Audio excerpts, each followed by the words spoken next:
outstanding intellect.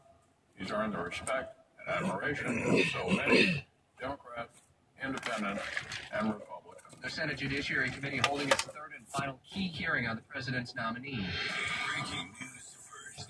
This is continuing news from News 104.5 WOKV. New at this hour, California Congressman Devin Nunes has issued some type of apology. The House Intelligence Committee members, it's unclear if that is directly a result of his findings that he took to President Trump. The president didn't invite me over. I called down there and invited myself because I thought he needed to understand what I saw. Nunes revealed that legal, private communications of Trump and his transition team may have been scooped up by American intelligence officials monitoring other targets. Trump saying he felt somewhat vindicated after new revelations about surveillance given to him by Nunes. His old home is known as the House of Horrors locally. Now we're seeing some legal progress in the murder of a woman whose body was found at that home. Russell Tillis, the man accused of killing a young woman whose body was found at his Southside home, waived his right to a speedy trial. His property has been sold to a new owner, but neighbors say the property never got cleaned up until Wednesday.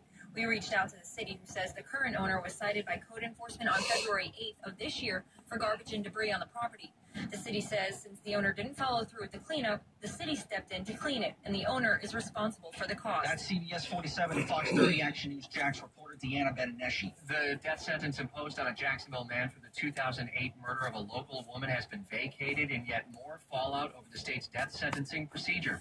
Randall Davini was convicted of first-degree murder. A jury recommended death by an 8-4 vote that was accepted by the court. This morning, the state Supreme Court affirmed the conviction and ordered a new penalty phrase. He was found guilty of killing his neighbor Dolores Futrell in 2010. And a Jewish teenager who lives in Israel now under arrest in a series of bomb threats against Jewish community centers in the U.S. and other countries. The 19-year-old said to be a dual citizen of the U.S. and Israel, according to the Jerusalem Post. He used complex methods to hide his identity, but authorities eventually caught up with him. It says Israel plans to indict him. WOKD News Time 12:04, cloudy and cool, scattered rain. Coming up, we're tracking warmer temps, a return of the sun, and how warm your weekend's looking. Plus, Rush Limbaugh next. Confirmation hearings for Judge Neil Gorsuch's appointment to the Supreme Court are this week. Will it be an easy process? Neil Gorsuch is the single most qualified. Or will Democrats push back? I continue to have serious concerns. This is where Jacksonville turns